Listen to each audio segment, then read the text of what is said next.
Millions of people pass through West Yellowstone to see our first national park. It turns out thousands each year also visit West Yellowstone for a great cup of coffee.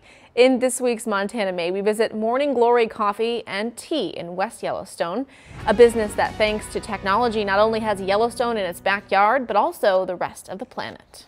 This is the West Yellowstone entrance to Yellowstone National Park. Hard to believe that's the most popular entrance to Yellowstone in the summer and in the winter. Right now in the shoulder season, it is not an entrance to the park. It is completely gated off. That's a challenge for businesses in town of West Yellowstone. They have to sit back, have a cup of coffee, and wait until the tourists come back when the roads reopen for oversnow for winter or for the cars in the summer. Or, as one business, they simply roast the coffee and sell it elsewhere. For every corner store, there were roasters and brewers, and every community had those things. So we wanted to be able to be a manufacturer and create a product in an area that we loved living in, and we wanted to be able to share that with the world. And in West Yellowstone, that's an easy thing to do. What isn't easy was convincing customers you roast good coffee in a place known for bears and bison, not beverages. I mean, in traditional marketing, you're right, we're not in the best place for that type of focus.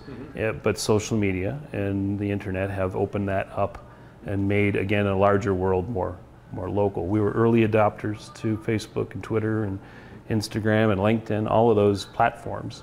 We've over time built an audience of about 56,000 followers and a reach of about 1.5 million impressions a week.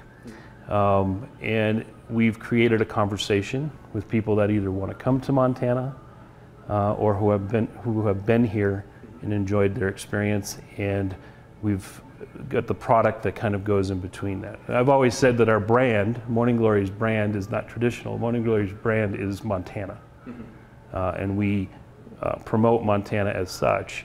And then our coffee, our product, is a part of that brand, part of that experience when people come to Montana and enjoy both, hopefully. I've always been of the belief that the only wrong way to drink coffee is to not drink it at all, and that it should be quality, comfort, and good taste. And that's what our focus is to create a quality product. We start with an ethical and sustainable buying practice, and then we go from there to create products that people are going to actually enjoy on a lot of different levels. In West Yellowstone, Chet Lehman, MTN News. Morning Glory Coffee started out as a traditional coffee shop, but Burke soon discovered roasting and selling the coffee over the internet meant he and his wife and 2 sons could do all the work without having to hire additional staff to sell and brew coffee out of the shop. And thanks to the internet, Morning Glory Coffee is technically open 24/7. It may just take a few hours for Burke and his family to get an order ready to ship.